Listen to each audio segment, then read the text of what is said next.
அதனால் இந்த அளவில் நீங்கள் பத்திரிகை செய்தி இதை பற்றி வெளியிட வேண்டும் என்று கேட்டுக்கொண்டு உங்களுக்கெல்லாம் நன்றி தெரிவிக்கிறேன். நீங்கள் ஏதாவது கேட்குறேன்னா கேட்கலாம். நிறைய ஆக்டிவிட்டி இருக்குது. இப்போ உதாரணமாக ப்ரெஸ் மீட்டிங்கிறது துவக்கம்.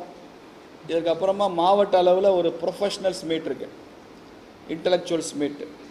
அது இனிமேல் தான் மாவட்டத்தில் நடத்துவார். இப்போ எல்லாம் முருகன் மாநாட்டில் இந்த மாவட்டங்கள் பிஸியாக இருக்கிறதுனால மாநிலத்திலேருந்து மதுரைக்கு ரொம்ப லோடு கொடுக்க வேண்டாம்னு வெயிட் பண்ணுறாங்க. இது முடிச்சதுக்கப்புறம் மொத்தமாக வச்சு லோடு ஏறும்னு நினைக்கிறேன், ஏறும். அதனால் அது நடக்கும். அதுக்கப்புறம் ஒவ்வொரு மண்டல அளவுலேயும் நிகழ்ச்சி இருக்குது. அப்புறம் ஒவ்வொரு யூனிட், ஊராட்சி, பேரூராட்சி, நகராட்சிகள், வார்டுகள், அதில் போய் வாக்காளர்களை சந்தித்து நம்ம சாதனைகளெல்லாம் சொல்லி பிரசுரங்கள்லாம் கொடுக்குற திட்டம் இருக்குது. இந்த மாத கடைசி வரைக்கும் போகும். மதுரையை பொறுத்த வரைக்கும் அந்த மாநாடு, முருகன் மாநாடு நடக்கிறதுனால இடையில ஒரு 10 நாள் அந்த ஆக்டிவிட்டியெல்லாம் நிறுத்தி வச்சுருக்கோம். மாநாடு முடிந்த ஓரிரு நாட்களில் அது மறுபடி தொடங்கும்.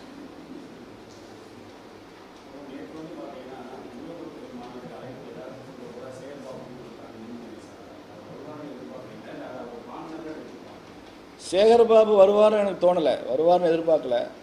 ஆனால் சேகர்பாபு இதை தொந்தரவு பண்ணக்கூடாதுன்னு எதிர்பார்க்கணும். திமுகவை பொறுத்த வரைக்கும் எங்கள் எதிர்பார்ப்பு என்னென்னா, இந்துக்களுக்கு அவங்க உதவி செய்ய வேண்டாம், கொஞ்சம் ஓத்திரம் பண்ணாமல் இருங்க அப்படிங்கிறதான் திமுக எதிர்பார்க்கு. நாங்கள் பல முறை சொல்லியிருக்கோங்க, இந்த மதுரையில் நடக்கிற முருகபக்தர் மாநாடு அரசியல் மாநாடு இல்லை, சொல்லியாச்சு. அரண்டவன் கண்ணுக்கு இருண்டதெல்லாம் பேய் மாதிரி அமித்ஷா வந்துட்டு போனதுக்கப்புறம் அவங்களுக்கு எல்லாமே பேயாத்து தெரியுது. முருகன் மாநாடு நடத்தினா முருகன் பிஜேபிக்காரர் தான் நினைக்கிறாங்க. முருகன் என்ன மிஸ்டு கால் கொடுத்து பிஜேபி மெம்பர் ஆகிட்டாரா? அப்படிலாம் ஒன்றும் இல்லையா? முருகனை கொண்டாடினா நீங்கள் முருகபக்தர் மாநாடு நடத்துனீங்களே, முத்தமிழ் முருகன் மாநாடு நடத்துனீங்க, நாங்கள் அதை வரவேற்றோம். அது திமுக மாநாடுன்னு சொல்லி கொச்சப்படுத்தினோம்மா நாங்கள்? இல்லை, கவர்மெண்ட் நடத்துச்சு. அதே மாதிரி இப்போ இந்து மொழி நடத்துது. இது அரசியல் கட்சி நடத்தலை, பிஜேபி நடத்துகிற மாநாடு அல்ல. இது ஊடகங்கள் வாயிலாக நான் திரும்ப சொல்கிறேன், இது அரசியல் மாநாடு அல்ல, பிஜேபி. ஆனால் பிஜேபி இதுக்கு உதவி செய்கிறது. இந்துக்கள் எங்கிட்ட கோரிக்கை வைக்கிறாங்க, உதவி பண்ணுங்கன்னு கோரிக்கை வைக்கிறாங்க. ஓகே, வைக்கிறோம். கிறிஸ்தவர்களுக்கும் முஸ்லீம்களுக்கும் உதவி செய்கிறதுக்கு திமுக இருக்குது, காங்கிரஸ் இருக்குது, விடுதலை சிறுத்தைகள் இருக்குது, கம்யூனிஸ்டுகள் இருக்குது. சிறுபான்மை சமுதாயங்களுக்கு நிபந்தனையற்று ஓடிப்போய் உதவி செய்வதற்கு அவங்களாம் இருக்காங்க. ஒரு காலத்தில் வைகோ சொன்னார், எந்த சிறுபான்மையினராவது தொட வேண்டும் என்றால் என் பிணத்தின் மீது நடந்து போய் தான் நீங்கள் அவங்கள தொடணும் அப்படின்னுலாம் ஒரு காலத்தில் பேசினார் வைகோ. யாரும் போய் அவங்கள காயப்படுத்தலாம் இல்லை, அவராக கற்பனை பண்ணிக்கிட்டு காற்றுல அருவாள் சுற்றுற மாதிரி சுற்றி எங்கள் பிணத்தின் மீது நடந்து போய் அப்படிலாம் பேசுறதுக்கு ஆள் இருக்குது. ஆனால் இந்துக்களுக்கு ஒன்றுன்னா கேட்க நாதி இல்லை. அதனால் பிஜேபி அந்த இடத்துல நின்று கொண்டு இருக்கு களத்தில்.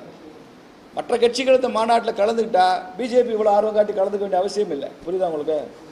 அதனால தான் நாங்கள் களத்தில் போய் பாருங்கள், அதிமுகவை கூப்பிட்றோம், காங்கிரஸை கூப்பிட்றோம், திமுகவை கூப்பிட்றோம். அதனால தான் சேகர்பாபு கூப்பிட்ருக்காரு.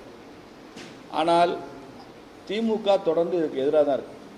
இது சங்கிகள் மாநாடுன்னு கொச்சப்படுத்துறது, இப்படி தான் முருகன் பண்ண சொன்னாரான்னு கேட்குறது, நீங்கள் எத்தனை பால்காவடி எடுத்தாலும் உங்களுக்கு ஒன்றும் ஆகாதுன்றது. நாங்கள் எங்களுக்கு என்ன ஆக போகுது, நாங்கள் இதை நம்பியா ஓட்டு கேட்டால் இந்த கூட்டம் நடத்துகிறோம்? அங்கே ஒரு அரசியல் தீர்மானம் கூட நாங்கள் நிறைவேற்ற மாட்டோம்னு சொல்லியிருக்கோம். எங்கள் கட்சி கூடிய அங்கே ஒரு இடத்துலையும் பறக்காதுன்னு சொல்லியிருக்கோம். எங்கள் தலைவர்களே யோகி ஆதித்யநாத் அவர்கள் வருவார், மேடையில் அமர்வார்னு சொல்லியிருக்கோம். இது அரசியல் மேடை இல்லைன்னு சொல்லியிருக்கோம், அரசியல் தீர்மானங்கள் இல்லைன்னு சொல்லியிருக்கோம். நாங்கள் சொன்ன விளக்கத்தை உயர் நீதிமன்றமும் ஏற்றுக்கொண்டு தீர்ப்பு வழங்கியிருக்கு. ஆனால் அதுக்கு முன்னால் திமுக அரசாங்கம் காவல்துறை மூலமாக எவ்வளவு கெடுபிடி சார். இந்த ஊரில், இந்த தமிழகத்தில் எத்தனையோ கட்சிகள் மாநாடு நடத்துது, இவ்வளோ கெடுபிடி இல்லை. கிறிஸ்தவர்கள் முஸ்லீம்கள் மாநாடு நடத்துகிறாங்க, கெடுபிடி கிடையாது. முஸ்லீம் லீக் மாநாடு நடத்தலையா? எஸ்டிபிஐ மாநாடு நடத்தலையா? ஏதாவது கெடுபிடி வச்சுருக்கீங்களா? பெரிய கேள்வி, 50-60 கேள்வி போட்டு நிகழ்ச்சி அமைப்பாளர்களுக்கு பெரிய கொஸ்டினே கொடுக்குறாங்க. எத்தனை பேர் வருவாங்கன்னு கேட்குறாங்க. எந்தெந்த ஊர்லேருந்து எவ்வளோ பேர் வருவாங்க? காவல்துறை கேட்குற கேள்வி, எந்தெந்த ஊர்லேருந்து வருவாங்க? நாங்கள் அப்பீல் கொடுக்குறோம், வேலை செய்கிறோம். வர்றவங்களுக்கு நாங்கள் திமுக மாதிரி உடன்பிறப்புகளுக்கு பணம் கொடுத்து வேன் ஏற்பாடு பண்ணால், இந்த வேனை இத்தனை வேன் நாங்கள் ஏற்பாடு பண்ணியிருக்கோம் கட்சியில் அமைப்பிலேருந்து, இவ்வளோ பேர் வருவாங்கன்னு சொல்ல முடியும். அவன் தன்னெழுச்சியாக சொந்தமாக முருக பக்தர்கள் அவனாக பணம் போட்டு அவனாக வேன் எடுத்து அவனாக வர்றான். தமிழ்நாடு மாதிரி 8 கோடி மக்கள் இருக்கிற இடத்துல இது எப்படி கணக்கெடுக்க முடியும்? நாங்கள் கிடைக்கிற தகவல்களை வைத்துக்கொண்டு, அதை கணக்காக வைத்துக்கொண்டு நாங்கள் ஓரளவு முழு ஸ்டாட்டிஸ்டிக்ஸை நோக்கி சொல்ல முடியலைன்னா கூட பெருமளவு சரியான ஸ்டாட்டிஸ்டிக்ஸ் கொடுக்கறதுக்கு நாங்களும் முயற்சி பண்ணுறோம். எவ்வளோ பேர் வருவாங்க, அதில் வர்றதில் எத்தனை ஆண்கள் எத்தனை பெண்கள் கேள்வி பாருங்கள். எவ்வளவு முதியவர்கள், எவ்வளவு குழந்தைகள். இப்படி இதுக்கு முன்னால் எந்த மாநாட்டில் கேட்டிருக்கீங்களா சார்? இந்துக்கள் மாநாடு நடத்தினா இந்த மாதிரிலாம் கேள்வி வரும். ஏன்னா ஆட்சி செய்கிறது திமுகங்கிறதுனால. அவங்களுக்கு உணவு கொடுக்குறீங்களான்னு கேட்குறாங்க கேள்வி காவல்துறையில். உணவு கொடுக்குறீங்களா? நாம் பதில் கொடுக்குறோம், இல்லை உணவு ஏற்பாடு இல்லை, அவ்வளோ கூட்டத்துக்கு அந்த இடத்துல உணவு கொடுக்க முடியாது. உணவு கொடுக்க முடிஞ்சால் கூட அந்த இடத்துல சூழ்நிலை காரணமாக கொடுத்து டிஸ்ட்ரிபியூட் பண்ண முடியாது, அதனால் இல்லைன்னு போடுறோம். திரும்ப எதிர்கேள்வி கேட்குது காவல்துறை. அப்படி உணவு கொடுக்காமல் 8 மணி வரைக்கும் நிகழ்ச்சி நடத்தி ஏதாவது அசம்பாவிதம் நடந்து விட்டால் யார் பொறுப்பு? எப்படி பாருங்க. உணவு கொடுத்தான்னு கேள்வி, கொடுக்கலன்னு சொன்னால் அப்படி அசம்பாவிதம் நடந்துட்டா என்னன்னு கேள்வி. சார் முருகனுக்கு விரதம் இருந்து போகிறவன் தானே சார் முருகனுக்கு போகிறான், பழனிக்கு போகிறான், திருச்செந்தூருக்கு பாத யாத்திரை போகிறான், பல நாள் பட்னி கிடந்து கந்த சஷ்டிக்கு ஒரு நேரம் சாப்பிட்டு விரதம் இருக்கிறான் ஒரு வாரம். அப்படி தானே போகிறான். முருகபக்தி விரதமும் பின்னி படைஞ்சது தானே. நீ 8 மணிக்கு சாப்பாடு கொடுக்காட்டி என்னமோ அது ஆகி போயிட்டா யார் பொறுப்பு அப்படின்னு கேட்டா, அப்போ இவங்களுக்கு முருக பக்தினா என்னன்னே தெரியலையே, என்னன்னே தெரியல. சரி, அதுக்கும் பதில் கொடுக்குறோம். இப்படி ஏகப்பட்ட கேள்விகள் ஒவ்வொரு நாளும்.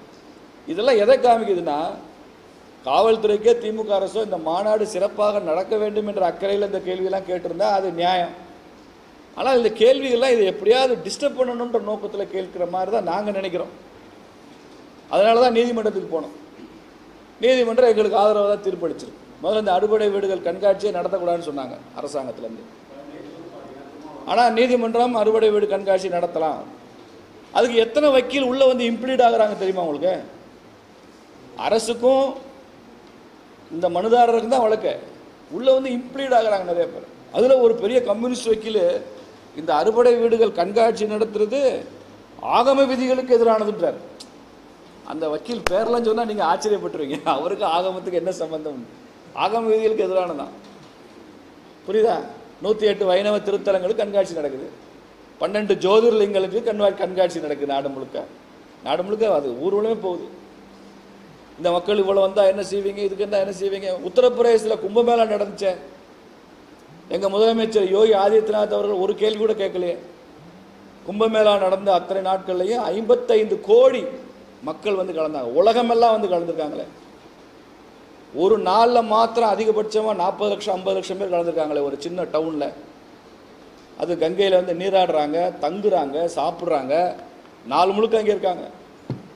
இது அப்படி இல்லை, 3 மணி நேரம் இங்கே இருக்க போகிறாங்க, திரும்பி அவங்க ஊருக்கு போக போகிறாங்க, அவ்வளோதான். இங்கே யாரும் தங்கலை, சாப்பிடல. பெரிய எண்ணிக்கையில் மதுரையே அமளி துமளி ஆக போகிறதில்ல. அதுவும் ஊருக்கு அவுட்டரில் இருக்குது ரிங் ரோடு. நிறைய ஊர்கள் வந்து வர்ற வழி அவுட்டர்லேயே கனெக்ட் ஆகி அவுட்டர்லேயே போயிடுது. சிட்டிக்குள்ளே எந்த பிரச்சனையும் வரப்போகிறதில்ல, கஷ்டங்கள் வரப்போகிறதில்ல. அப்புறம் எப்படி கும்பமேளா நடந்துச்சு? தமிழ்நாடு போலீஸு இந்த முருக மாநாடு நடத்துறதுக்கு பாதுகாப்பு கொடுக்கறதுக்கு இவ்வளவு கஷ்டப்படும்னு தெரிஞ்சால், அவங்க கேள்விகள்லாம் அது அவங்க ரொம்ப கஷ்டப்படுற மாதிரி இருக்குது. ஐயோ எங்களால் முடியாதுன்னு சொல்கிற மாதிரி இருக்குது. தெரிஞ்சால் உத்தரப்பிரதேச போலீஸை கோயில் கட்டி கும்பிடலாமே. ஸ்டாலினால் இதெல்லாம் முடியாதுன்னு சொன்னால் யோகி ஆதித்யநாத் எங்களாம் தெய்வங்க. 55 கோடி மக்களை வச்சு நடத்திருக்கிறாரு. நாங்கள் 5 லட்சம் பேர் வருவாங்கன்னு சொல்கிறோம். இந்த தமிழ்நாடு அரசு அது தாங்க முடியாது, கூட்டம் வரும், என்ன செய்வீங்க, எப்படி சேர் போடுவீங்க, எப்படி சாப்பாடு கொடுப்பீங்க? கொடுப்போம். நிகழ்ச்சியை நடத்துறது இந்து முன்னணி அமைப்பு நடத்துது, அதனுடைய பொறுப்பாளர்கள் இருக்கிறாங்க. நான் திரும்பவும் சொல்கிறேன், முழுக்க இந்த நிகழ்ச்சியை நடத்துவது, ஏற்பாடு செய்வது, அமைப்பு, மேடை எல்லாமே இந்து முன்னணி தான். இதில் ஆர்எஸ்எஸ்க்கோ பிஜேபிக்கோ சம்மந்தம் இல்லை. அவங்க கேட்டுக்கொண்டதுனால அந்த நிகழ்ச்சி நடத்துவதற்கு அவங்க உதவி செய்கிறாங்க. பிஜேபி உதவி ஹெல்ப் பண்ணுறோம், அது கூட இந்து முன்னணி கேட்டதுனால. வேண்டாம் நாங்களே பார்த்துக்குறோம், எங்களுக்கு போதுமான தொண்டர் பலம் இருக்குன்னா எங்களுக்கு இன்னும் சந்தோஷம். நாங்கள் விருந்தினராக போய் நாங்களும் கந்த சஷ்டி பாடிட்டு வந்துடுவோம். இத்தனை மக்கள் கந்த சஷ்டி பாட போகிறாங்க அன்றைக்கி, 5 லட்சம் பேர். அப்போது இப்போ மோகன்சி லாசரஸ் 4 மாவடியில் கூட்டம் நடத்துகிறாரு. எவ்வளோ பேர் வராங்க? திருநெல்வேலியில் அந்த பஸ் ஸ்டாண்டு பக்கத்திலேயே ஏதோ துதிக்கோட்டை அப்படின்ற பேர் நினைக்கிறேன், சரியாக நினைவில்லை. வாரம் ஞாயிற்றுக்கிழமை பெரிய கூட்டம் சேருது. பல கூட்டங்களுக்கு அரசாங்கம் பஸ் இயக்குது, சிறப்பு பஸ்ஸு அந்த கூட்டத்துக்கு வர்றதுக்கு. இப்போ நாங்கள் என்ன கேட்குறோம்? பெரும்பான்மை இந்துக்களுக்குன்னு தனி சலுகையெல்லாம் கேட்கல, தனி உரிமை கேட்கல சார். ஊடக நண்பர்கள் மூலமாக சொல்கிறோம், தமிழ்நாட்டில் சிறுபான்மை சமுதாயங்களுக்கு இருக்கிற அதே சலுகை, அதே உரிமை, அதே முக்கியத்துவம் பெரும்பான்மை கொடுங்கன்னு கேட்குறோம். அதில் என்ன தப்பு? நீ ஒரு கண்ணில் சுண்ணாம்பு ஒரு கண்ணில் வெண்ணெய் ஏன் வைக்கிறீங்க? முருக பக்தர் மாநாடு நடத்தக்கூடாதா? இந்து முன்னணிக்கு அந்த உரிமை இல்லையா? ஆன்மீகத்தின் பேரில், கடவுளின் பேரில் பெரிய கேதரிங், லார்ஜ் கேதரிங், ஒரு இடத்துல சேருவது என்பது, அந்த இடத்துல பேசுவது என்பது, அந்த இடத்துல இறை பாடல்கள் பாடுவது என்பது ஃபண்டமெண்டல் ரைட் இல்லையான்னு கேட்குறேன். நம்ம அரசியல் சாசனம் கொடுத்த உரிமைகளில், அடிப்படை உரிமைகள் அது இருக்கா இல்லையா? லார்ஜ் லெவல் கேதரிங் கூடாதா? அதுவும் ஆன்மீக அனுபவத்தை, ஆன்மீகத்தை மையமாக வச்சு கூடக்கூடாதா? அப்படின்னா மற்ற மதங்களுக்கும் அதே அணுகுமுறையை தான் கையாளுறீங்களா, இல்லை இந்துக்களுக்கு மாத்திரம் தான் இதா? இதெல்லாம் தெரியணும். எங்களுக்கு புரிய மாட்டேங்குது. கும்பமேளா நடத்த முடியுது யோகி ஆதித்யநாத்னால, ஒரு கூட்டம் நடத்த முடியல. திருச்செந்தூரில் பௌர்ணமி பூஜைக்கு போனால் கூட்டம் சேரக்கூடாதுன்றதுக்கு இந்து அறநிலையத்தில் என்னெல்லாம் பண்ணணுமோ எல்லாம் பண்ணுறாங்க. ஏன் கூட்டம் சேர்க்குறீங்கன்னு கேட்குறாங்க. கோயிலில் கூட்டமாக வந்தால் அந்த பக்தர்கள் ஹேண்டில் பண்ணணும். இந்த ஒரு இடத்துல கூட்ட நெரிசல் வரும்போது தமிழ்நாட்டில் ஒரு அமைச்சர் சொன்னார், மனோ தங்கராஜ், கோயில்களுக்கும் விளையாட்டு நிகழ்ச்சிகளுக்கும் கூட்டமாக போகக்கூடாது. நீ கூட்டமாக போகக்கூடாதுன்னு சொல்கிறதுக்கு ஒரு அமைச்சரா? நீங்கள் யார் அது? கோயில்னா கூட்டம் வருங்க. பண்டிகை நாள்கள், உற்சவ நாட்கள், திருவிழா நாட்கள்லாம் கூட்டம். சித்திரை திருவிழா கூட்டம் வரக்கூடாதுன்னு சொல்கிற அதிகாரம் உங்களுக்கு இருக்கா? அதை எப்படி சமாளிக்கிறது? க்ரௌட் மேனேஜ்மெண்ட்டை பற்றி கோர்ஸ் நடத்துங்க, ரெகுலேட் பண்ணுங்கள். நிகழ்ச்சி ஏற்பாட்டாளர்களுக்கு இன்னும் கொஞ்சம் ரெஸ்ட்ரிக்ஷன்ஸ் கொடுங்க. இந்தந்த நிபந்தனைகளுக்கு உட்பட்டு நீங்கள் செயல்படணும்னு சொல்லுங்கள். அது நியாயம். கூட்டம் வரக்கூடாதுன்னா எல்லாத்தையும் விட உச்சபட்சமாக அந்தந்த மாவட்டத்தில் அந்த டிஎஸ்பிகிட்ட பாஸ் வாங்கி தான் வெஹிக்கிள் கிளம்பணும் அப்படின்னு தீர்ப்பு இருக்குது. திமுக அரசாங்கம் அதை வலியுறுத்தியிருக்கு. நீதிமன்றம் ஏற்றுக்கொண்டிருக்கு. நீதிமன்றம் அதை ஏற்றுக்கொண்டிருக்கிறதுனால் நாங்களும் அதை ஏற்றுக்கொள்கிறோம். நாங்கள் அதை வரவேற்கவில்லை என்றாலும் நீதிமன்றம் சொல்லியதால் ஏற்றுக்கொள்கிறோம். தேவைப்பட்டால் உச்ச நீதிமன்றத்துக்கும் நாங்கள் செல்வோம். ஸ்பெஷல் லீவ் பெட்டிஷன் மூலமாக உச்ச நீதிமன்றத்தின் கதவையும் தட்டுவதற்கு நாங்கள் தயாராக இருப்போம். நான் கேட்குறது, திமுகவுக்கு கேட்குறது, இதுக்கு பிரசிடென்ஸ் இருக்கான்னு கேட்குறேன். முன்னுதாரணம் இருக்கா? ஒரு மாவட்டத்திலிருந்து, ஒரு கிராமத்திலிருந்து ஒரு ஆன்மீக மாநாட்டுக்கு போகிறவர்கள் அந்த ஊருடைய டிஎஸ்பியை கேட்டு தான் அந்த வேன் எடுத்துகிட்டு அந்த மாவட்ட எல்லையை கடந்து இது வரைக்கும் வரணும் அப்படின்னு. இதற்கு முன்னால் நீங்கள் யாரையாவது சொல்லியிருக்கீங்களா? எந்த அரசியல் கட்சியோ, எந்த மத கூட்டத்தையோ, வேறு எந்த விதமான நிகழ்ச்சிகளையோ நீங்கள் இந்த மாதிரி ரெகுலேட் பண்ணியிருக்கீங்களா? இப்போ நான் மதுரையை விட்டுட்டு நான் இப்போ திருச்சிக்கு ஒரு கூட்டத்துக்கு போகணும், ஆன்மீக கூட்டத்துக்கு போகிறேன். நான் மதுரையில் டிஎஸ்பியில் பெர்மிஷன் வாங்கி தான் நான் போகணுமா? இது அடிப்படை உரிமைகளை கட்டுப்படுத்துறது ஆகாதா? இருந்தாலும் நீதிமன்ற தீர்ப்பு கொடுத்ததுனால நாங்கள் அதை ஏற்றுக்கொள்கிறோம். நீதியரசர்களை நாங்கள் மதிக்கிறோம். இதற்கு எங்களுக்கு ரெமெடி வேணும்னா நாங்கள் அடுத்த லெவல் தான் போகணும், உச்சநீதிமன்றம் தான் போகணும். தேவைப்பட்டால் அதுவும் செய்வோம். ஆனால் பாருங்க, இந்த கெடுபிடி அரசாங்கம் எப்படி போடுது, காவல்துறை எப்படி நடத்துதுன்னு பாருங்க. இந்துக்களுக்குன்னு அப்படி தான் இந்த நிலைமை மாறும்னு நினைக்கிறேன். 2026க்கு அப்புறம் முருகனே இந்த நிலையை மாற்றுவார்.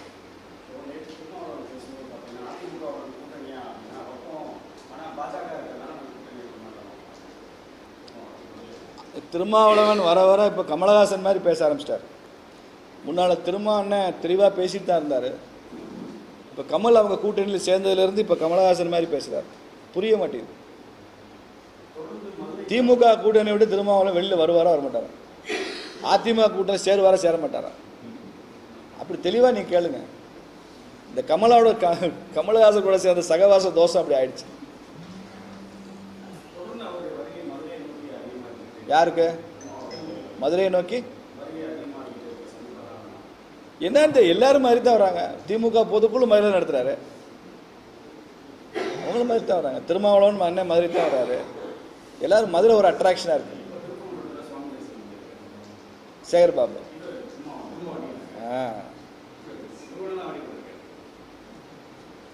கோயிலுக்குள்ளே போய் அப்புறம் ஏன் 2 வருஷத்துக்கு முன்னால் கோவிலில் சிலைகள்லாம் ஆபாசமாக இருந்தால் அது இந்து கோபுரம்னு அர்த்தம் ஏன் சொன்னார்?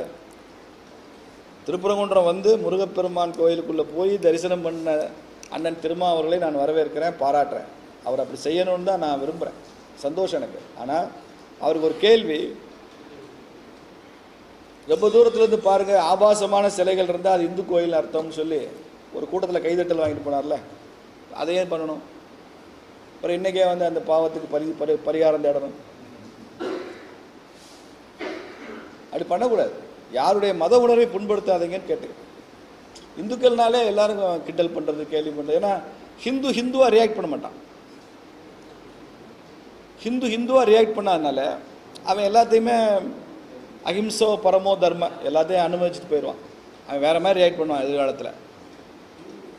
அதனால் இது டேக்கன் ஃபார் கிராண்டட். இவனை என்ன வேணாலும் கிண்டல் பண்ணலாம், கேள்வி பண்ணலாம், என்ன வேணாலும் சொல்லலாம். அதை உடனே கோவப்பட போகிறது இல்லை. அவன் ஜனநாயகத்தில் கொஞ்சம் கோவப்பட்டு என்னென்னு எதிர்த்தாது கேள்வி கேட்டால் தான் அதுக்கு மரியாதை இருக்கும். சேகர் பாபு வந்திருக்காரு, அவரும் திருப்பூர் தான் இருக்காரு. இப்போ திருமாவளவன் திருப்பரங்குன்றம் வந்தால் ஏன்னு கேட்க மாட்டேங்கிறீங்க. நாங்கள் திருப்பரங்குன்றம் போனால் ஏன்னு கேட்குறீங்க. எப்படி விடுதலை சிறுத்தைகளே திருப்பரங்குன்றம் வர்றாங்க, அவங்களுக்கே திருப்பரங்குன்றம் முருகன் தேவைப்படுது. நீங்கள் தான் சொல்கிறீங்க திருப்பரங்குன்றம் முருகன் ரொம்ப சென்சிட்டிவு, இப்போ அது பெரிய கான்ட்ரவர்சியில் ஆச்சு, பிரச்சனையாகிடுச்சு, இந்த நேரத்தில் மாநாடாங்கிறீங்க. இப்போ திருமாவளவன் இந்த நேரத்தில் வரலாமா திருப்பரங்குன்றம்?